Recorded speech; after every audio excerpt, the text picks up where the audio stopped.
Bom dia a todos, turma 469, estamos presentes para mais uma aulinha, estamos no limiar, no final do semestre.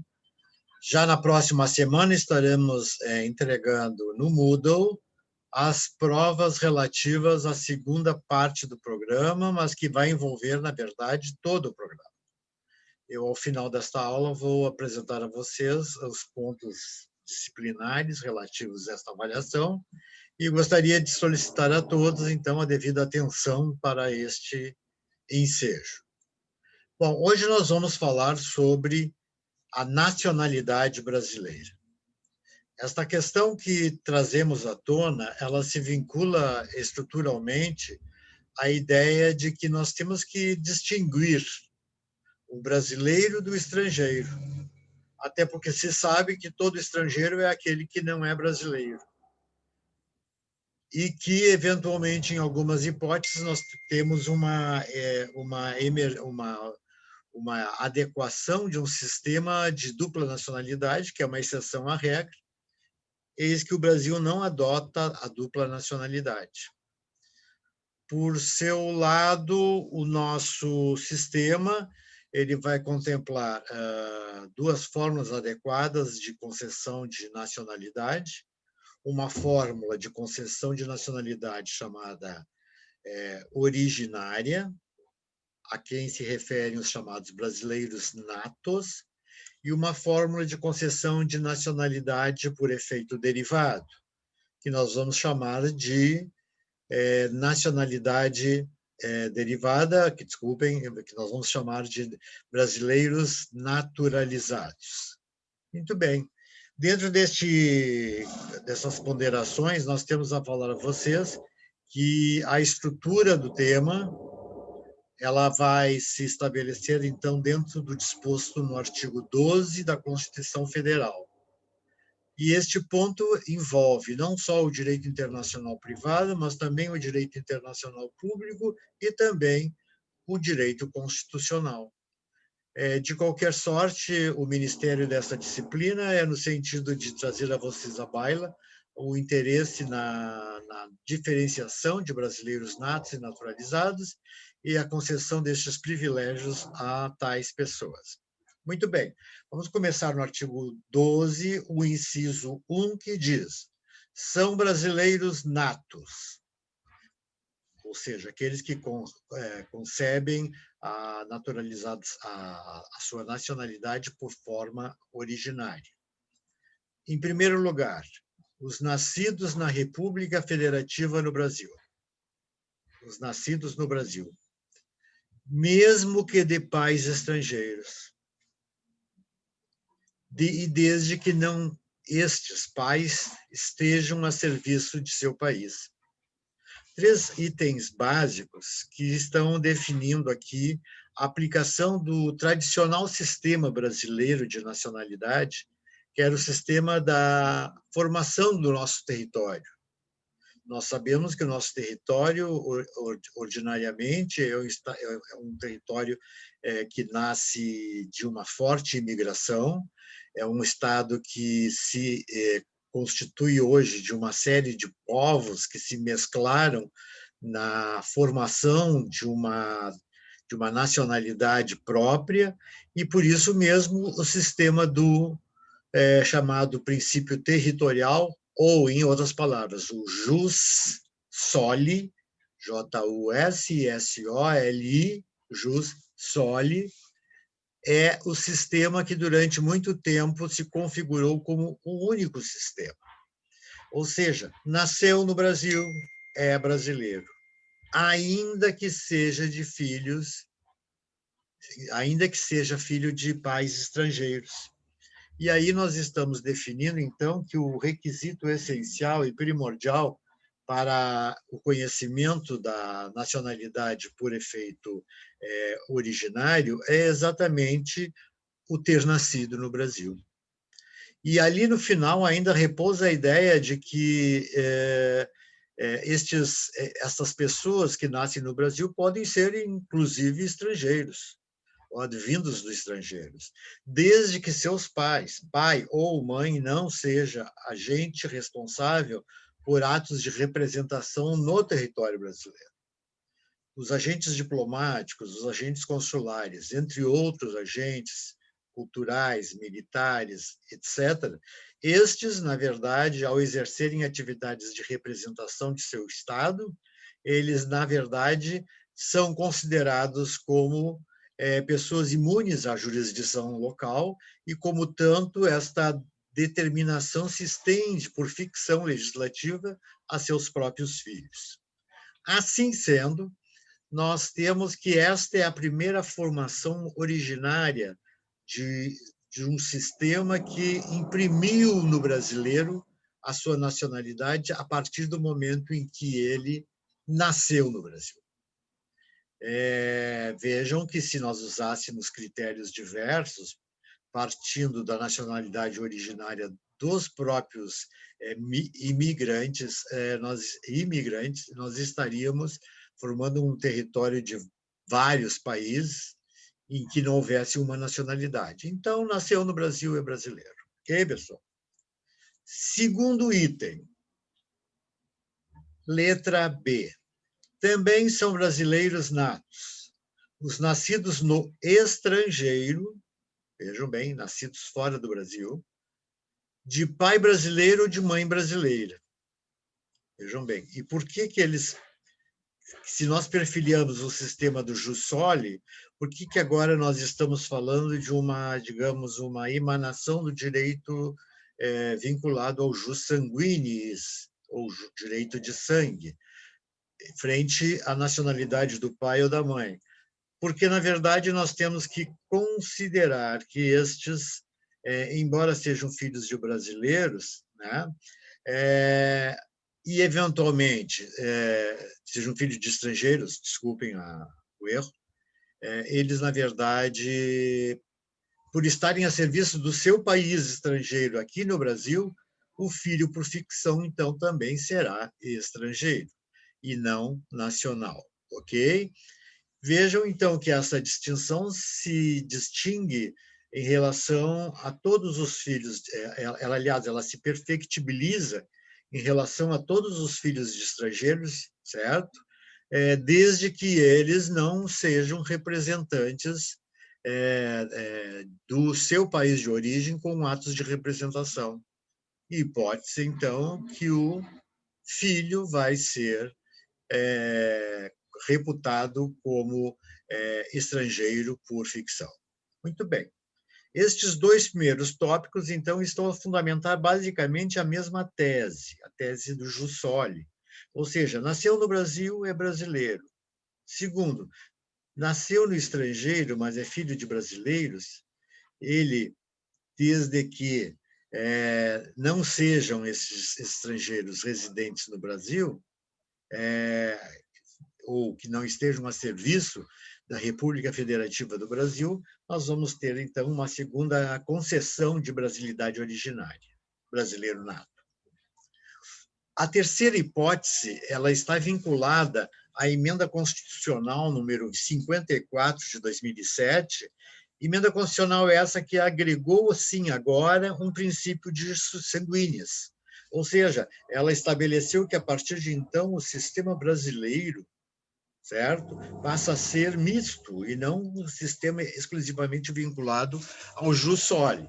Assim sendo, o que diz a letra C do item 1 do artigo 12, pessoal? Basicamente o seguinte: os nascidos no estrangeiro são brasileiros natos.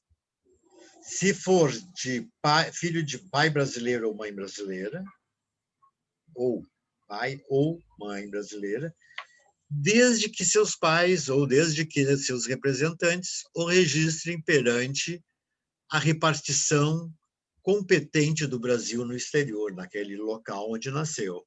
Ou seja, nasceu, imediatamente registra no consulado brasileiro ou registra na embaixada brasileira local. Este registro, que é feito na forma da lei brasileira, vai deferir ao menor recém-nascido, eventualmente, os direitos decorrentes da nacionalidade nata, por, evidentemente, extensão do princípio da definição de consanguinidade. De qualquer forma, vamos imaginar a hipótese que os pais não registraram, ou se registraram, no cartório, ou no registro, ou no órgão competente que existe no território estrangeiro. Ora, se na verdade registrou-se com a nacionalidade estrangeira, e este menor poderá, ao atingir a maioridade, veja, ao atingir a maioridade e a qualquer tempo, ou seja, até a sua morte, até antes de sua morte, ele poderá optar pela nacionalidade brasileira. Veja que exercício de uma manifestação de vontade. Esta opção pela manifestação, pela nacionalidade brasileira, ela evidentemente, ela seria um ato então volitivo, é um ato que estabelece a regra, é um ato que define que todos estes sujeitos estrangeiros que venham optar por nossa nacionalidade adquiram uma nacionalidade brasileira nata, desde que venham residir no Brasil. Condição sine qua non. Este sujeito deverá residir no Brasil. Então, nós temos aqui 3 fórmulas coerentes e contemplativas da nacionalidade nata. O que nasceu no Brasil, ainda que estrangeiro, aquele que, embora tenha nascido no estrangeiro, seus pais, sua mãe, seu pai, né? Os seus pais estão a serviço do Brasil no exterior, e estando a serviço do Brasil no exterior, agindo em atos de representação, o filho é reputado, por ficção também, como brasileiro nato. E, finalmente, a possibilidade de tornar-se brasileiro nato, nas hipóteses do registro prévio pelos pais do menor junto ao registro vinculado ao consulado brasileiro ou embaixada brasileira no exterior, né? Onde, na verdade, vão considerar-se brasileiros natos aqueles que lá forem registrados. De qualquer sorte, nós abrimos uma possibilidade complementar para que estes que não foram registrados possam vir a tornar-se brasileiros desde que venham residir no Brasil, certo? E que exerçam este ato após a sua maioridade, a qualquer tempo. A partir de então, a qualquer tempo. 3 hipóteses básicas de naturalização, de nacionalidade nata. Por outro lado, no próprio artigo 12, nós vamos verificar que o inciso 2º vai falar da atribuição de nacionalidade pela fórmula derivada, ou seja, quem são pessoas naturalizadas? São brasileiros naturalizados. O dispositivo na letra A, ele estabelece, em primeiro lugar, uma exceção à regra, que está prevista no inciso B. Mas vamos ver. O que diz o inciso A? São naturalizados aqueles que, na forma da lei, certo, venham adquirir a nacionalidade brasileira, certo, e sejam, em relação aos oriundos de países de língua portuguesa, quaisquer países de língua portuguesa, apenas a permanência por 1 ano ininterrupto no Brasil e atestado de idoneidade moral. Ponto. Vejam que nós fizemos aqui, que estabelecemos aqui uma regra de benefício e de demonstração de amizade aos países de língua portuguesa. Assim, por exemplo, eles precisam, para obter a naturalização, estar no Brasil de forma ininterrupta por apenas 1 ano. Fato este que congregará, e desde que complementado pelo atestado de idoneidade moral, a possibilidade eficiente e rápida, né, de obtenção da naturalização. Por outro lado, no item B, nós vamos verificar que os estrangeiros de quaisquer outras nacionalidades, que não de países da língua portuguesa, certo? E desde que estejam residentes na República Federativa no Brasil, estrangeiros de qualquer nacionalidade, e que estejam residindo na República Brasileira há mais de 15 anos, este é o prazo ordinário de concessão da naturalização para os demais estrangeiros, e 15 anos ininterruptos, e sem qualquer condenação penal. Requisitos, evidentemente, que têm uma formalização mais contemplativa e mais exigente, à medida em que o legislador brasileiro entendeu que essas pessoas que aqui para cá ocorrem, elas, na verdade, precisam de uma espécie de estágio para verificação do seu efetivo interesse em permanecer no país. Por isso, o prazo é dilargado em 15 anos. E estes 15 anos ainda conjugados com a inexistência de condenação penal. E outro, eles podem, evidentemente, então, optar pela naturalização, desde que venham requerer a naturalização na forma da revisão constitucional número 3, lá de 1994. Muito bem. Quando se fala que os estrangeiros, então, de qualquer nacionalidade, podem tornar-se naturalizados no Brasil, nós exigimos os 15 anos mais a idoneidade de não existência de condenação penal. Assim sendo, o parágrafo 1º do inciso 2º vai dizer e vai especificar também mais um privilégio aos portugueses desta feita. Ou seja, os extensos laços que unem o Brasil a Portugal e que derivam da nossa descoberta e a nossa colonização por Portugal, determinaram que os portugueses poderão obter os mesmos direitos atribuídos aos brasileiros de uma fórmula geral, os mesmos direitos, certo? Desde que também tenham esses portugueses residência fixa no país. Vejam que o aspecto morar no país é indispensável, certo? Desde que tenham residência permanente, e mais do que isso, que Portugal conceda o mesmo privilégio aos brasileiros no seu território. Ok? O que nós estamos, então, concebendo é a necessidade de reciprocidade por Portugal. Se Portugal deixar de atender os interesses brasileiros como concessão de direitos idênticos aos portugueses, o Brasil também, por motivo de retorção, poderá determinar a não mesma concessão. Por isso que a lei é clara ao falar da necessidade de reciprocidade.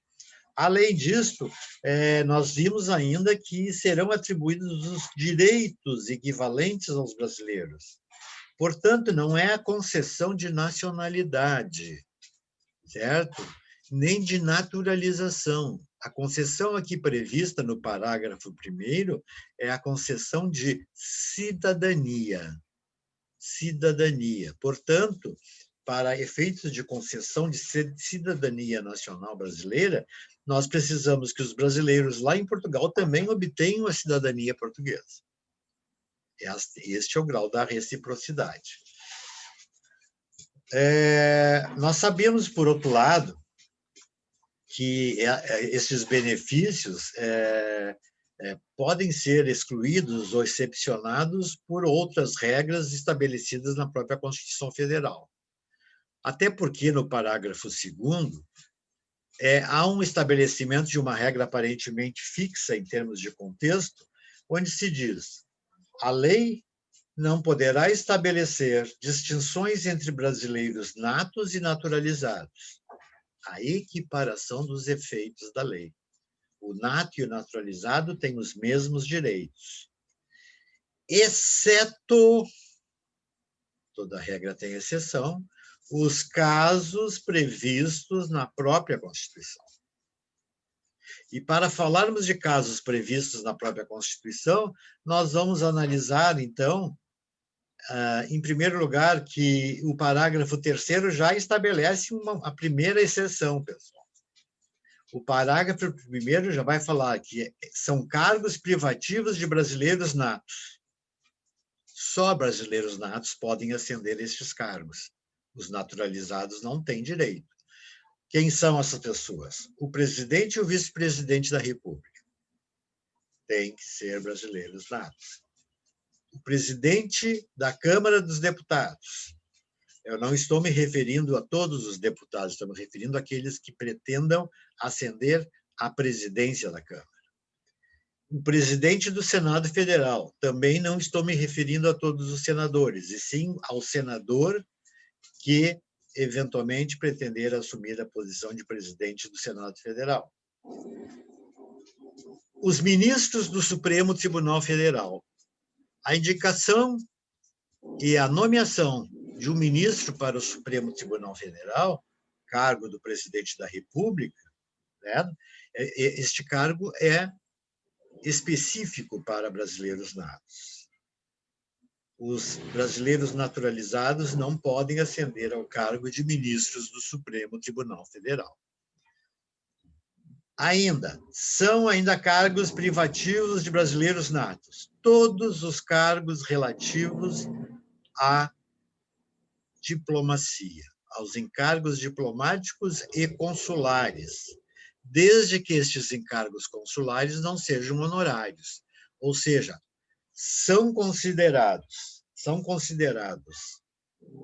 para efeitos de obtenção da brasilidade nata, certo? Como membros da carreira diplomática, apenas brasileiros, aqui nascidos, aqui constituídos ou dentro das formas previstas inicialmente. Os brasileiros natos não podem ascender a cargos diplomáticos. Adiante desta estrutura, nós temos os oficiais das Forças Armadas. Todos que pretendam o generalato, o bacharelado, ou, eventualmente, outros atos de oficialato do sistema de Forças Armadas, eles podem ser, evidentemente, oficiais das Forças Armadas, desde que brasileiros natos. E, finalmente, que foi agregado agora em 99, a emenda constitucional número 23 incluiu nesta relação o ministro de Estado da Defesa. Todos eles necessariamente brasileiros natos. Estes cargos estão vedados a brasileiros naturalizados. Ok, pessoal? Muito bem. Vamos adiante.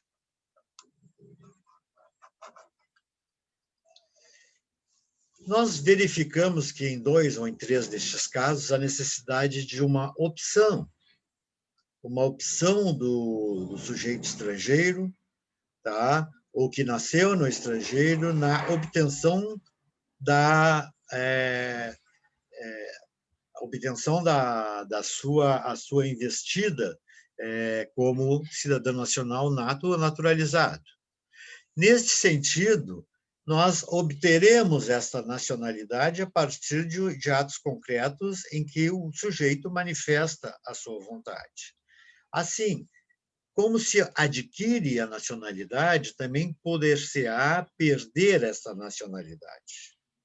E a perda da nacionalidade no Brasil, que está prevista no parágrafo 4º do artigo 12, estabelece que será declarada a perda da nacionalidade brasileira aquele que, 1, tiver cancelada sua naturalização, não estou falando de brasileiro nato, portanto, tiver declarada sua naturalização por sentença judicial, trânsita em julgado, em virtude de atividade nociva aos interesses nacionais, atos atentatórios ao sistema da soberania nacional, aquele que de alguma forma violou as normas de segurança nacional, aquele que, por exemplo, atentou de morte ao presidente da República e outras autoridades constituídas, que tentou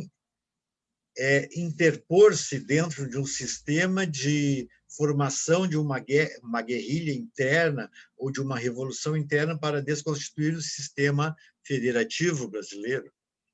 E outras circunstâncias que demandam exatamente a ocorrência de outros crimes que são diretamente vinculados à supressão de regras básicas sobre direitos do consumidor, sobre outras fórmulas de garantias dos direitos individuais do brasileiro, e essencialmente contra a soberania nacional, e que, portanto, podem ser objetos de cancelamento da, repito, naturalização.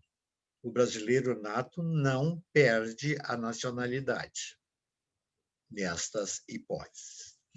Por outro lado, o item 2 vai referir acerca da obtenção de outra nacionalidade pelo sujeito que era brasileiro. Sendo brasileiro, ele, na verdade, não poderá optar por outra nacionalidade no objetivo de deter duas nacionalidades. O Brasil, na verdade, no momento em que alguém renunciou à nacionalidade brasileira ou simplesmente vem adquirir outra nacionalidade, ele terá cassada a sua nacionalidade brasileira. Esta é a regra geral. Em termos gerais, o que nós temos a falar é que esta regra da aquisição de outra nacionalidade poderá, eventualmente, ser excepcionada em duas hipóteses. Ou seja, aquele que pode, ou quem pode, esta seria a pergunta, quem pode determinar, quem pode informar acerca da possibilidade de adquirir outra nacionalidade, e em que casos ela autorizará a dupla nacionalidade. Aqui nós já temos o exemplo, pessoal. Aquele que adquirir outra nacionalidade, salvo os casos de reconhecimento de nacionalidade originária pela lei estrangeira. Vamos imaginar o que é reconhecimento de nacionalidade originária. Nós sabemos que os Estados Unidos da América opera no sistema do jus sanguinis. Filhos de americanos são americanos. Ponto.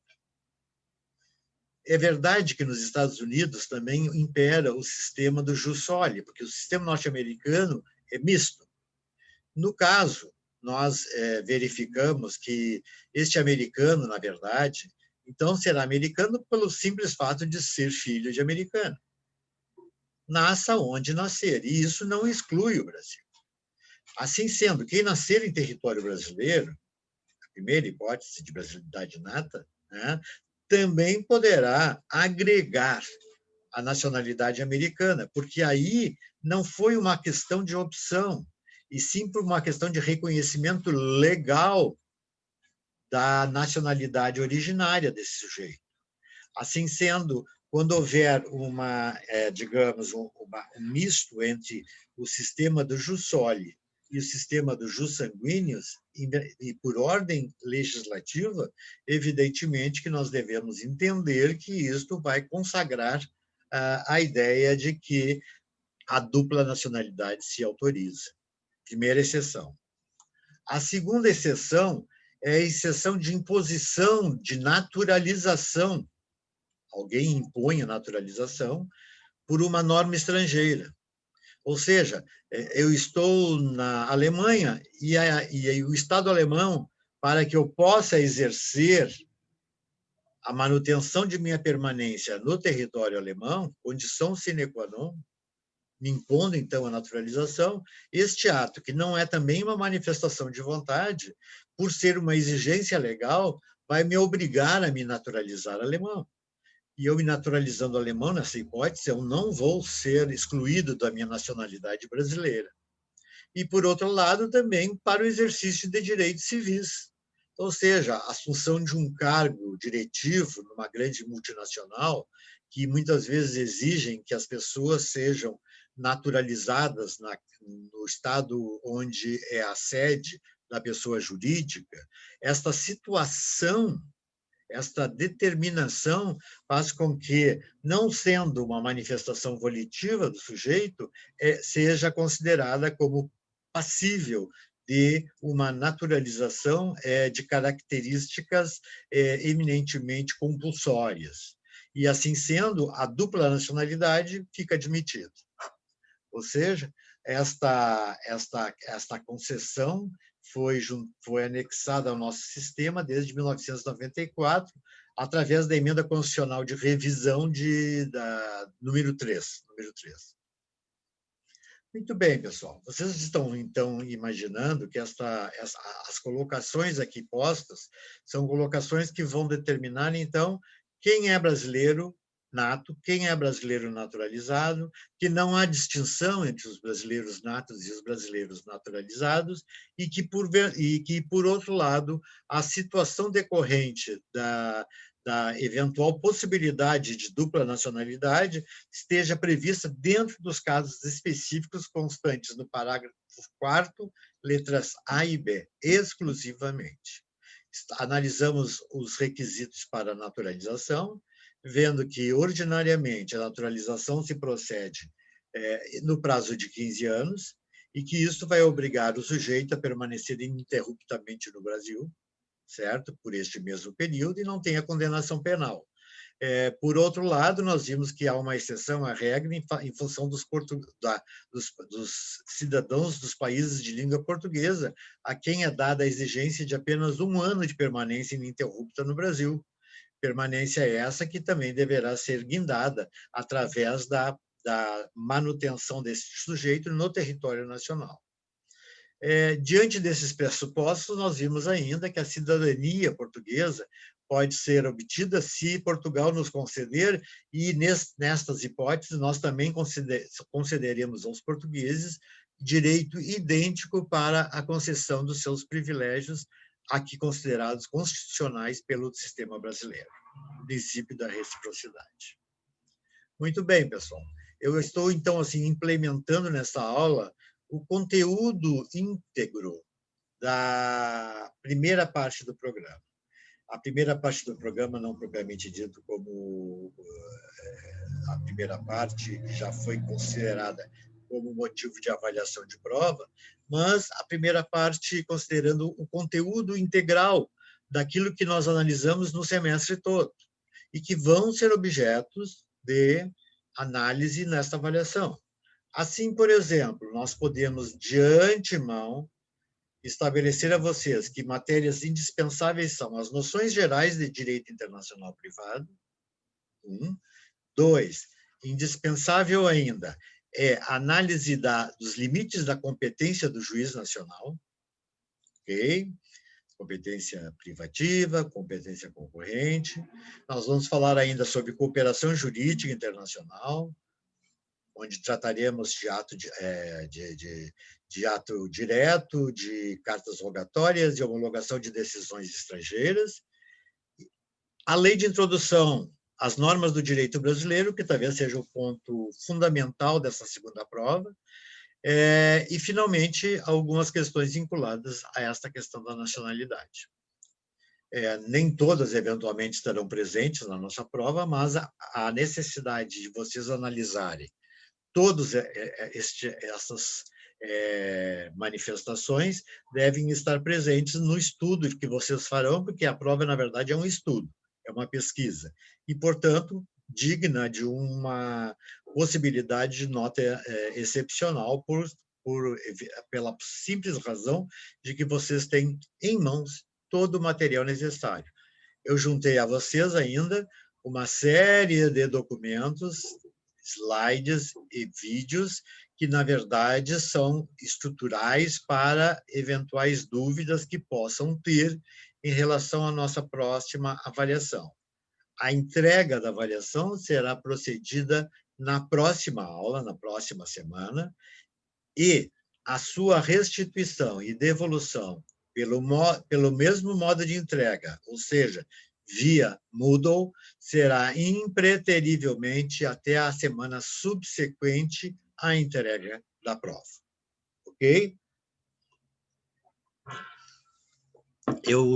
Vocês já devem ter analisado as questões que foram postas para efeitos de análise por vocês, e se eventualmente tiverem alguma dúvida, me coloquem as suas dúvidas ao nível de e-mails institucionais ou mesmo através do nosso fórum dentro do Moodle, ok, pessoal?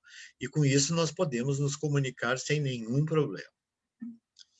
Não há nenhum questionamento, e por isso eu agradeço a atenção dispensada, pedindo a vocês, então, que desde já tentem revisar os conteúdos para a nossa avaliação próxima. Muito obrigado a todos, até a próxima aula.